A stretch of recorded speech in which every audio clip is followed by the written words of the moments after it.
Hello' friends, এয়া যোৱা সপ্তাহৰ ভিডিঅ' হয়। মই ঘৰত আছিলোঁ, তেতিয়া মাহীহঁতৰ ছোৱালীজনী বিয়া হৈছিলে, তাইক ভাত খুৱাবলৈ মাতিছিলোঁ। এইবিলাক আইটেম কিবাকিবি বনাইছিলোঁ, তাকে আপোনালোকক দেখুৱাইছোঁ। অকণমান ৰেচিপি হিচাপে দিয়া নাই আৰু এনেই দেখুৱাইছোঁহে। এয়া বিফ বনাইছোঁ, এয়া লোকেল চিকেন বনাইছোঁ মই।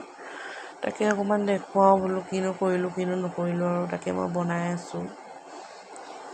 বনাই মেলি প্ৰায় হ'লগৈ আৰু। তাৰপিছত এয়া আলহী আহিলে, আলহীৰ লগত আমাৰ বেটীয়ে কথা পাতি আছে। তাৰপৰা চাহ দিছোঁ, এইফালে চবেই চাহ খাবলৈ উলিয়াইছোঁ আৰু চাহ খাইছে এয়া চবেই বহি লৈ পেলাই।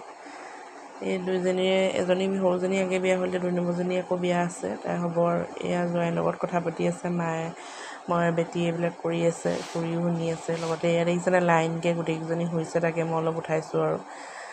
কাৰ ঘৰত এনেকুৱা হয় বাৰু, আলহী গ'লে যেন কাজিনবিলাক লগ হ'লে এনেকৈ লাইনকৈ শুই পেলাই কথা পাতি থকা, সেই তাকে মই শুনি আছোঁ সিহঁতৰ কথা। এইফালে ভাত উলিয়াইছোঁ আৰু খাবলৈ কাৰণে, যিহেতু ৰাতি আহিছে, সোনকালে খুৱাই বোৱাই বোলো পঠিয়াই দিওঁ।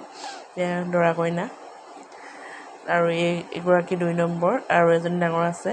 এইবোৰ বিয়া আছে এতিয়া, এয়া খাই আলহী গ'ল আৰু। তাৰপিছত এয়া মই বাকী কামখিনি কৰিবলৈ আহিছোঁ। ভিডিঅ'টো ভাল লাগিলে লাইক, কমেণ্ট, শ্বেয়াৰ কৰিব আৰু মৰম দিব দেই।